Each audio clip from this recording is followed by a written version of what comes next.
Is yours. Thank you. Yeah, hi everyone. Thanks for inviting me.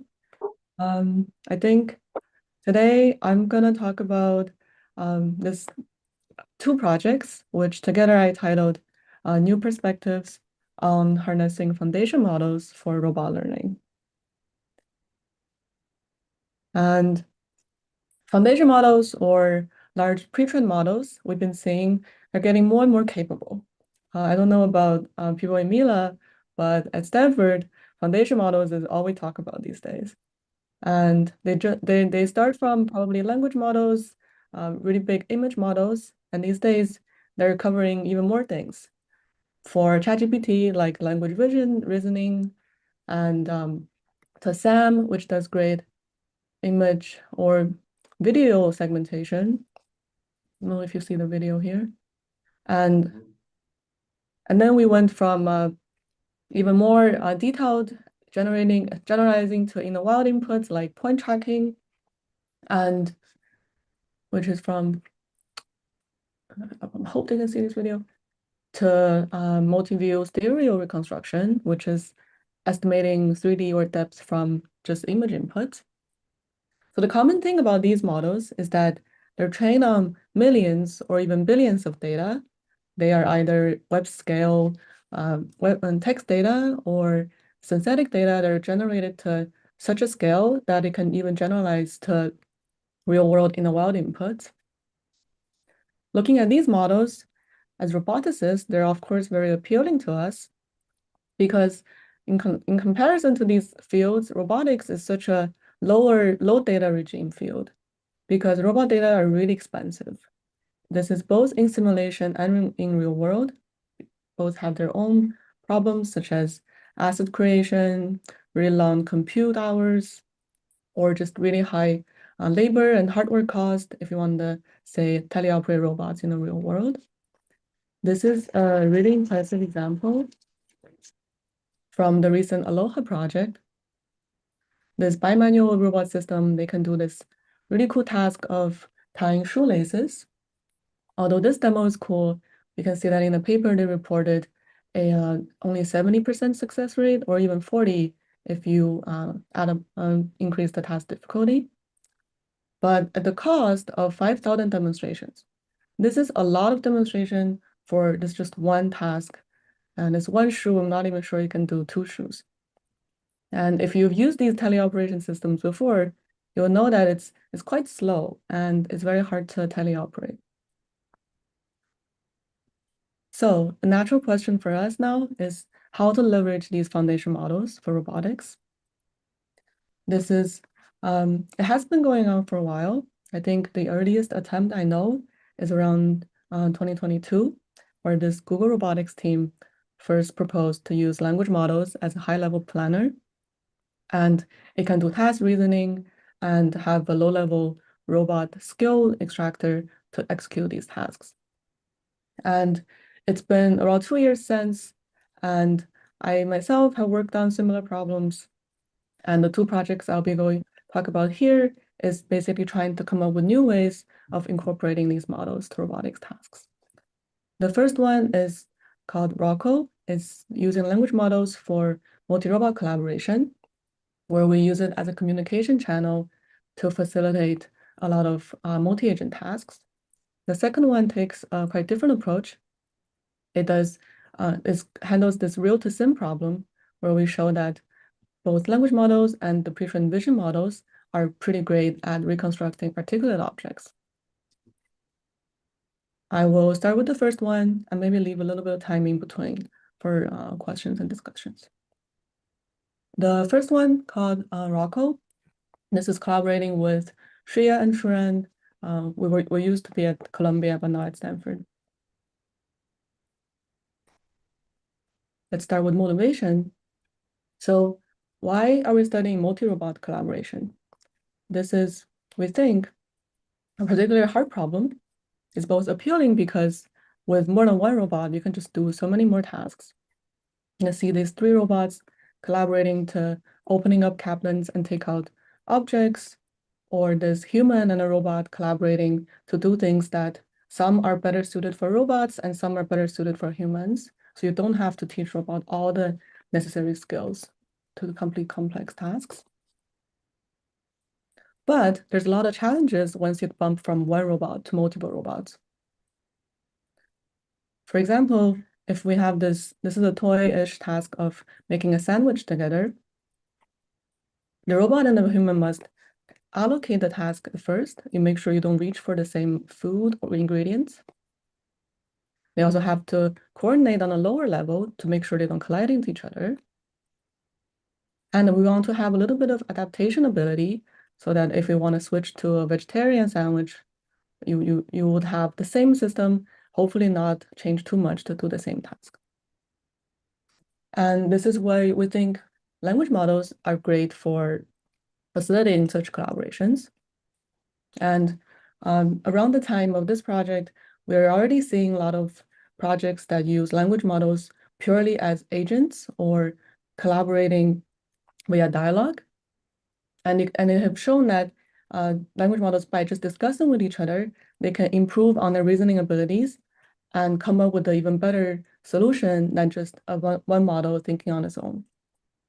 And in this project, we both use that high-level task planning skills and also a bit of low-level motion planning that we show language models can also help a bit with collision avoidance, which I'll talk about next.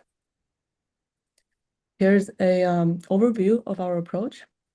We treat each robot as kind of a language agent, having one model speaking for it. And we generate an agent-specific prompt for each robot. It gives information about the task and about the observation space that what you're seeing. And we prompt the language model with this prompt, and it will talk in this robot's role and engage in a dialogue. So I call it Alice and Bob here. And then they're kind of instructed by the prompt to discuss the task with each other. So you can talk about your strategies, what you're seeing, and the others might not see. And this is useful when, say, two robots are operating in different workspaces. Whenever they come up with a plan, we kind of enforce them to agree on it before submitting a final plan. And we have a few validation steps that basically checks if these plans are feasible or if they cause collisions or if some of the tasks proposed are just not reachable from this robot. And we will give that as a feedback, and the language model can replan and discuss again. Of course, we enforce a budget that if you just have to discuss too many times, we'll just call this episode failed. And one of the interesting things in the plan is that you can actually ask the language model to propose waypoints in the 3D space. It's surprisingly good at just giving XYZ coordinates that basically acts as a really good initializer for your motion planner. And you can see that the model is decently good at avoiding the obstacles if you provide, say, the object locations in the prompt. And finally, we have this subtask plan, and we have a few heuristics underneath to execute these mostly pick-and-place task motions. And we use the RT planner and to execute these actions in the task space. Sorry, Mandi, quick question. How does the LLM know the coordinate system? Do you provide the pose of the objects at some point, or? Yeah, because it's in simulation, we can easily get positions of objects. Right. Okay. I had a quick question about kind of like how you're handling the coordination problem here. Because like I've attempted to cook with other people before. Usually it turns into chaos just because we end up trying to do the same things or something like that, or we don't communicate. Like how well does like the prompts that come out of this that you're getting from the LLMs really like separate this robot should handle only all of these steps and they don't end up like switching between robots, I guess, in communication? Or is that something you had to like adjust in this system to get, you know, which robot does which tasks to be extremely clear? I think it's a bit easier than, say, you cooking in the kitchen with your friends, because here we kind of enforce it to agree on a plan, then we act together. So there's not as much conflict when both robots are moving. They kind of just have to agree first and then execute together. And then because we have these checks, we kind of make sure that they wouldn't collide as much when they execute the actions. Okay, so then are Alice's LLM and Bob's LLM separate? Or is like the LLM trying to like stitch these plans together and do some of the validation? So underneath is the same language model, but in the prompt, you kind of tell it to you are Alice, respond as Alice. And when you prompt it a second time, you are Bob, you should respond as Bob. Okay, that makes sense. So it's making some of the situation here a bit more centralized in the high-level planning process. And we will show like some results with a human collaborator. There, you basically have the human just respond as human, and the language model respond as the robot. Okay, thank you. Of course. I had maybe one more question. So if I understand correctly, it's a dialogue that happens between the two agents. And then that dialogue is used to induce an entire set of subtasks that are going to be executed to achieve the overall task. And then you can verify that plan, right? But if it's like a longer, more complex thing, like part of your subtasks might be fine, but maybe one of them causes a violation, you just throw the entire plan away and then try the whole thing over? Or is there some way to figure out that like this was the particular step in our subtask that was going to cause a violation, everything before that was kind of okay? Yes, and so when you provide the feedback, say the plan is for Alice to do this, reach this pose, Bob to reach another pose. If the Bob's pose is failing IK, you can provide in the feedback that in this plan, this part is problematic, so that when they replan, it can easily know which part to improve on. Good. Wow, amazing. Cool. And now that we propose this method, we kind of need to evaluate it. And there back then was actually not a lot of multi-robot task benchmarks for us to evaluate on. So we kind of went in and built our own. We call it RoCoBench. It's a 6-task suite. Both all of them have multi-robot collaboration tasks, and spanning, I think this is 3 different robots with a dummy humanoid. And because we're prompting language models, we also curated this text-based data set using the simulation tasks. These will give us just a pure text-based benchmark for evaluating the language model's ability to act as an agent and do collaborative reasoning. So this is some evaluated trajectories on this benchmark. You can see that we have a high success rate across all of these tasks. Some of them have partial observations of the task, and the agents are able to communicate and plan together and do some pretty efficient task execution. Sorry. Quick question, Mandy. So like you just said you collected a small data set. Was that to fine tune the LLM in some way for these tasks? No, it's more like using these assets as a prompt or a task setting, and then you prompt the language model with what you're seeing. Maybe there's unexpected situations that are not easily simulated, but we can just write that as text and just prompt the model to evaluate reasoning. Okay. All right. Thank you.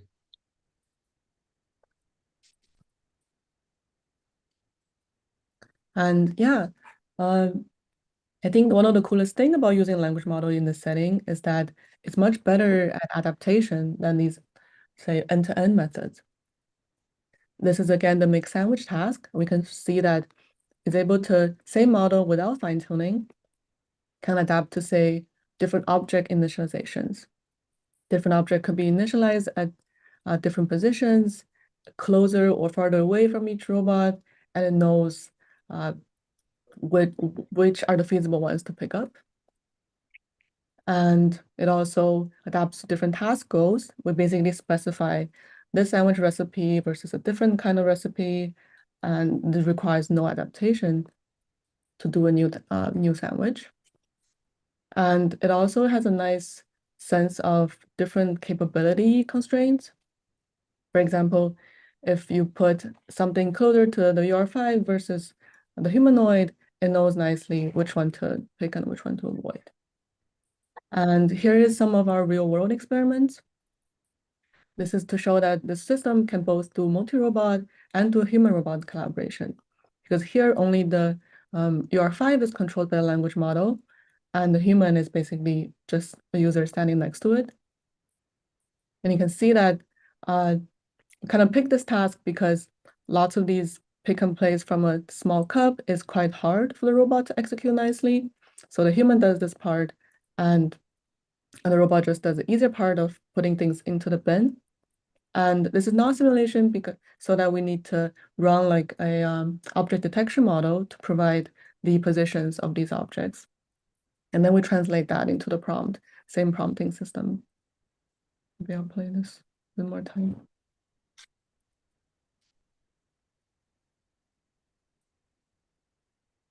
And this is the some of the examples in the text benchmark. We kind of categorized it into a few different sub-challenges. For example, self-knowledge, which refers to things like if the agent is able to retrieve from its past memory or history, or knowing, being aware of its constraints. This is also communication skills, which is basically giving it some hypothetical situations of somebody's asking you for help, or how do you respond to this other agent? And some unexpected scenarios that are not as easily testing simulation, so we can just ask it hypothetical questions and prompt for a good response. These are some results from, I think this is a year ago now, some of the latest models back then. You can see that GPT-4, I think, at the time was probably the best at these challenges, but none of them were able to solve it completely. So on the language model side, I think there's still a lot to work on this kind of tasks. And yeah, as a summary, we proposed the system for using language models, zero shot, for multi-robot collaboration. And we built these benchmarks both in task simulation and text to evaluate and present our method. This is basically the first project. Maybe I'll leave a little bit of time here for Q&A. Otherwise, I'll just move to the second part. I had to follow up on Liam's question from earlier. So I really like this idea of being able to kind of see that something went wrong with the plan and then have feedback and iteratively update. Could you just elaborate a little bit on what that feedback step actually looks like?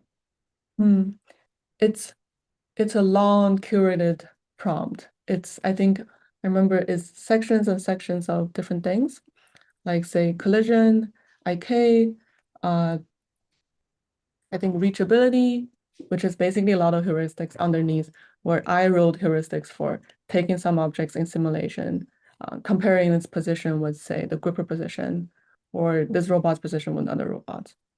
If you go to the website, Okay. there are some examples of exactly how we prompted. Yeah. Gotcha. So you have basically a big template and you have all this information coming from the plan, and then you can fill out that template and you actually feed that back into the dialogue with Bob and Alice. Yeah, the model is surprisingly good at these kind of long context prompts, but the only downside is that it costs a lot of money to prompt, and I may have advisor's budget. Yeah. Okay, thank you. I also had a follow-up question, if I may. I'm Liam. Hi. So Sasha, at the beginning, asked about coordinate frames, and you said something about, well, it's simulation, so it's easy. But what about the real robot coordinate frame case? Like, do you have to worry about that? I think we just use the same global coordinate frame. But how do and then that becomes part of the prompt? Is like the origin of the global coordinate frame is part of the prompt as well? I think both agents, they receive the coordinate frame, sorry, the coordinates in the global frame, and then you can just tell you're at 111, he's at 33. So they need their own position in the global coordinate frame in order to recognize. Yeah, okay. And then I was just gonna ask, I didn't quite understand what like the limitations were of future work. Like, is it just we should make ChatGPT better and that'll solve our problems here? Or is there a bit more to it than that? I think I would personally say the future work should probably be at the lower level skill because every time the language model proposes something, there's only so much you can actually execute if you just use sample-based planning. And if you use policy, it's kind of hard to adjust when it fails or makes small errors or pushes the task in kind of like unexpected situation.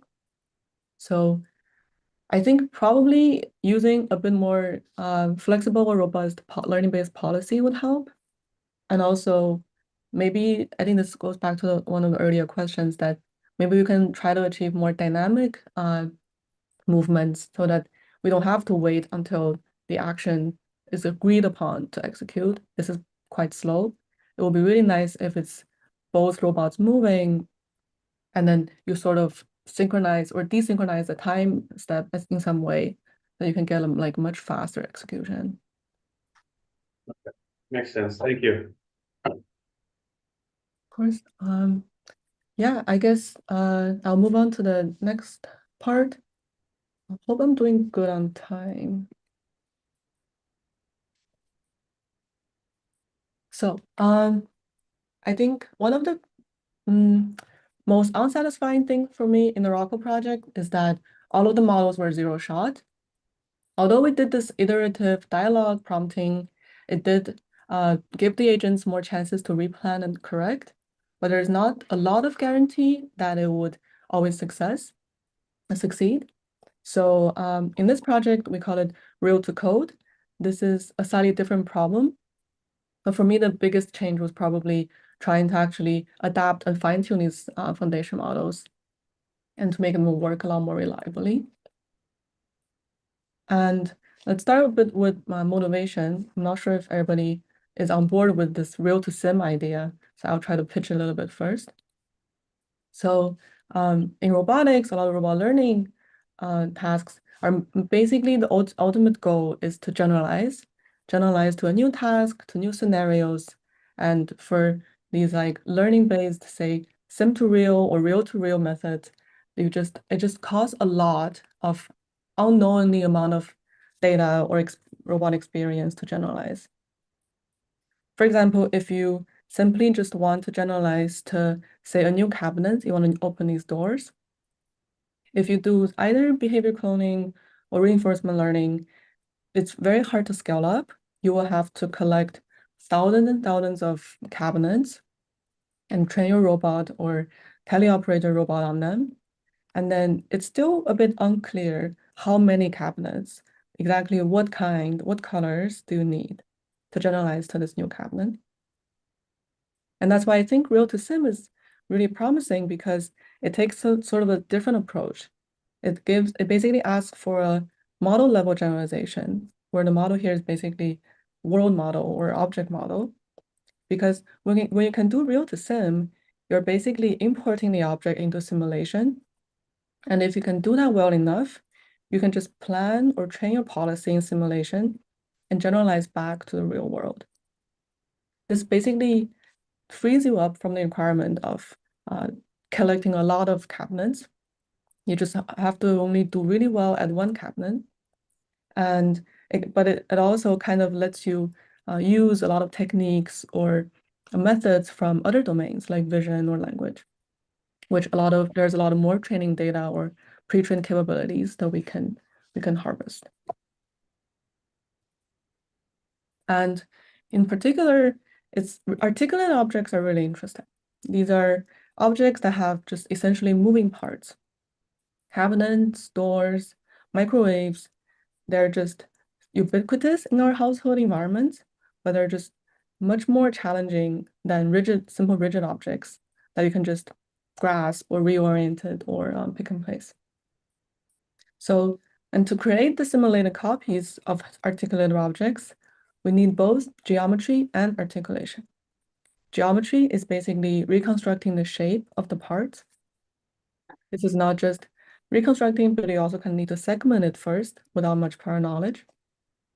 And second is articulation, which is basically the kinematic structure and how to connect these parts. This is commonly described by joint properties, such as hinge joint or sliding joints, and also needs parameterized by, say, axis, position, and friction, other parameters. A lot of prior work on this topic can basically be divided into two directions. One is supervised learning.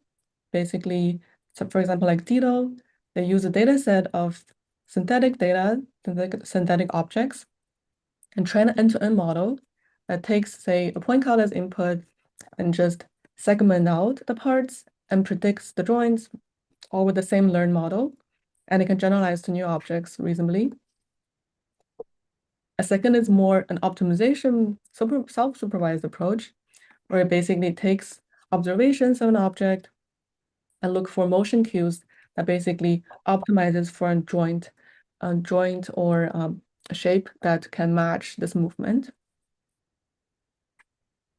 So in general, both of these approaches are limited in both generalization ability and this like requirement of moving the object multiple times, which is not scalable, not going to scale well to a lot of moving parts, say like 5 or 10 parts.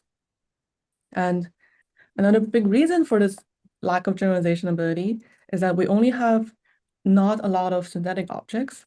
The most popular data set on this front is probably PartNet mobility, which has a few hundred objects that are well curated, but they do not provide enough data to generalize to say in a wild object. And this is why in this project, we're very motivated to use these pre-trained models to do both the shape reconstruction and the articulation estimation. This is an overview of our system. It basically takes RGB image inputs and predicts both the part level object meshes and articulation represented by oriented bounding box and code parameters. And at the end, we can produce these interactable digital twin of these articulate objects, and it can scale much better to objects with a lot of moving parts. For example, this one has 10 drawers. And here's the overview of our system. It has quite a few moving parts. But basically, given pose-free input, RGB inputs, we use Duster, which is the stereo reconstruction model, and a fine-tuned version of SAM, which is segment anything model, to obtain these segmented part-level point clouds. And then after that, we have a shape completion model that takes in these point clouds and outputs watertight meshes, basically filling in the missing parts, say the back of the drawer. And then we take these part-level meshes and we use oriented bounding box to extract the pose and shape information from these parts, which is input to this fine-tuned language model, Code Llama, which is mostly pre-trained on code model, on code data, and then outputs this articulation represented as code. And this is MJCF, which is directly importable to RoCo, so you can simulate these objects directly. And there's two things I want to talk about, want to highlight in this pipeline. One is the segmentation part, one is the code generation part. I'll start with the segmentation part first. I have a quick question, Mandi, sorry. So if the images are post-free and you're only using RGB, how do you figure out the scale of the object? Is Duster figuring this out magically, or? It basically, yeah, so Duster takes in multi-view RGB and it gives you a point map. Basically, Okay. their estimation of depth. Yeah. But like if you don't have the pose, you don't have the camera pose, like that object might have any size, right? You don't really know there's no way to kind of ground, like pick a specific scale of that object. It might be tiny, it might be big. Am I making sense? Yeah. Is it one RGB image or multiple RGB images? It's multiple. Multiple, but post-free, right? You don't know. Yeah, but so you can recover the pose from doing the alignment of the images Right, on the object? Is that? I'll let Mandy answer. Oh, yes, they do. The model takes at least one pair of image, but you can provide it with more. And they will do the alignment underneath, yes. Okay. Yes, so going back to SAM. So we're really motivated in this project to use SAM because unlike these end-to-end models, SAM can segment basically arbitrary number of parts. And because it uses this point prompt-based system, the user provide a point as a prompt and it will give you a mask. So it's now bounded by number of outputs. But the zero-shot SAM, as you can see here, it basically is not easily controllable. It takes an input image and it will just give you a lot of unnecessary details in kind of a random fashion. So for our needs, we don't want that. We want object parts that can only match the kinematic structure. If the drawer has a nice handle on it, it's still considered the same rigid part. So we use the part-time mobility dataset to fine-tune the SAM. Because the model is really strong, we can freeze the image encoder and only fine-tune the last decoding layer using our dataset. And the fine-tuning dataset is basically many pairs of input image, one 2D prompt coordinate, and the corresponding mask that we want the segmentation to do. Here's an illustration taken one RGB image. You can basically generate a lot of different pairs of prompt and ground truth masks. And now that we have a kinematics aware segmentation, another problem with SAM is that at least the V1 model, it does not have multi-view consistency. Basically, if you rotate the object, you wouldn't know at the next segmentation which part corresponds to the previous image. Now, this is actually fixed in the SAM V2 model because it has an image input now, and you can essentially treat a multi-view as a multi-view images as a video, and it will give you consistent results right away. But back then, we didn't have that, and there was this prompting technique that we proposed to do this. So basically, this is either assuming RGBD input or RGB input, which you use Duster to get the 3D point cloud. Basically, in the object point cloud, you can take a 3D point, project that onto the 2D images, and then because you have this 3D consistency underneath, you can prompt the SAM with the different RGB images and still group the mask together in 3D. And this will give you a segmented point cloud. And this is an example result from Duster.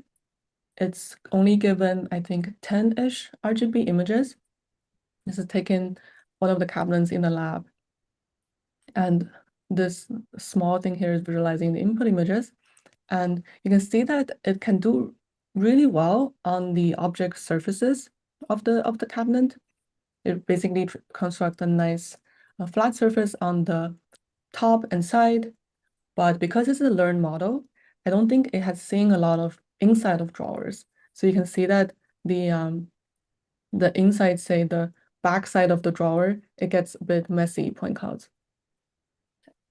And this is part of the reason why I think in the real world results, our shape completion model did not do so well, because this kind of point cloud input was not as common in the training data set. But using this like a multi-view consistent prompting, you can basically sample one 3D point in this point cloud and prompt it in different views of the camera image. So now that we have part level segmented point clouds, the next challenge will be to reconstruct the articulation joints. And an observation we have here is that if you draw an oriented bounding box on object parts, a lot of times, say the store or even your laptop, the joint often overlaps with one of the box edges.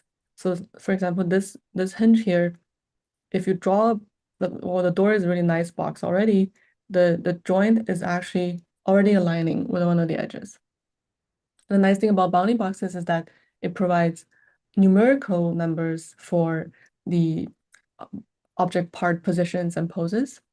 And this is quite necessary for the language model to propose like numerically accurate joint positions and axes. So this is basically how we represent articulation as code. Given an object parts, we first extract the OBBs, and we basically formulate this articulation problem as kind of a classifying or selection problem. It takes these OBBs and basically specifies which bounding box edge and which bounding box rotation axis do you put the articulation joint. So here is a simple example because there's only 2 parts, and you can see that the model is predicting this green edge here as the hinge joint.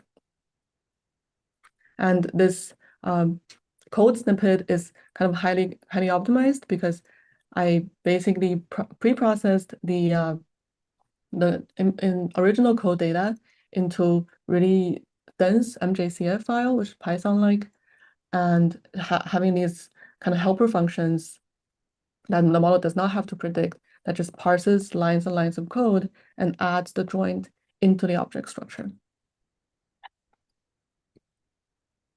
And here's some experimental results.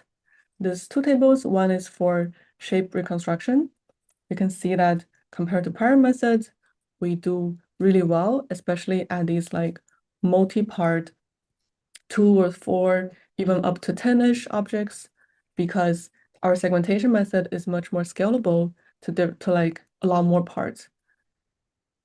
And on the joint estimation front, because we are aligning the joints to oriented bounding boxes, it's much easier to get accurate joint positions versus prior methods.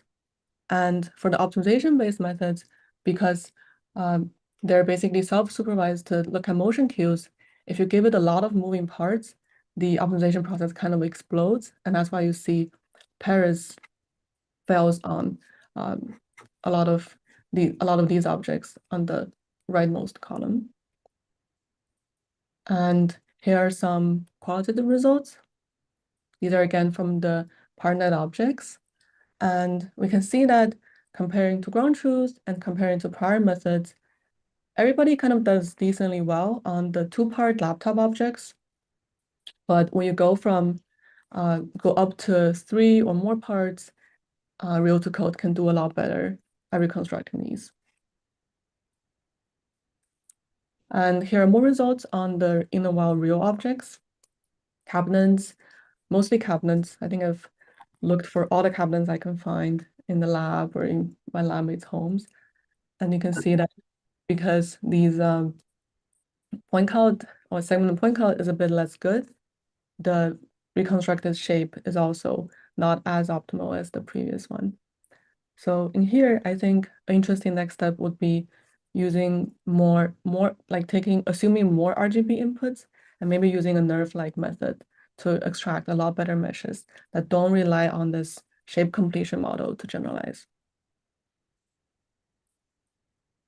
And yeah, so here's a summary of the overall method. We proposed to use fine-tune large language models, image segmentation models, and stereo reconstruction models for this real-to-sim problem. And I think it's an exciting next step will be doing full pipeline of real-to-sim to real, where you can plan or learn policies in the simulation and transfer back to these real-world objects. Yeah, that's 2 parts of my projects. Thank you so much for listening. Questions and discussions are welcome. Awesome, thanks, Mandi.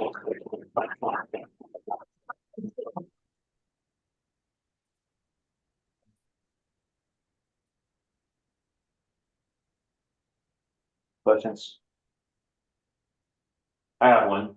I really like this real to sim idea and the projects in that space. So, but something I wonder is like how, like a challenge, say you're working with cabinets, is that sometimes, a drawer might be a lot stiffer than another drawer, right? So you might have additional dynamic parameters that make it just harder to open. So there's additional physics that might be required beyond just having the geometry and the kind of kinematics of the object. So in your view, like how do you see, how can we solve this, right? How can we figure out those specific parameters? Yeah, I think that's a good question. A very valid concern. I think to some extent, if you randomize these parameters in simulation, you would already get a policy that's robust enough. But for situations where it's hard to, I guess, foresee, I think it will be interesting to add like a refinement step to this pipeline, where you can still take advantage of simulation, but you get maybe a bit more information by interacting with the object next. For example, if you plan a trajectory in to open this drawer by 2 seconds, and if you actually execute that action in the real world, you can observe, say, the actual outcome of this object state. And you can compare that with simulation and maybe update your parameters a little bit. And this goes probably also to the joint axis or joint parameters, because say sometimes this joint position is only like 1 or 2 centimeters off. And then if you try to open the object in simulation versus in real world, you can already see a big gap in observation. And then you can use that to maybe update your parameters a little bit.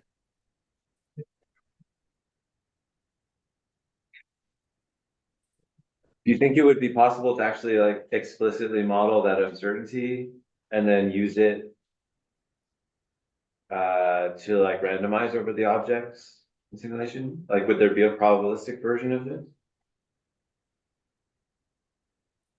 I'm not sure if we need the probabilistic version of it.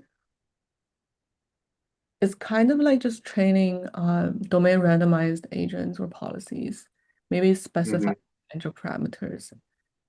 And if you're just training it on enough of them, it will hopefully just generalize. Mm-hmm.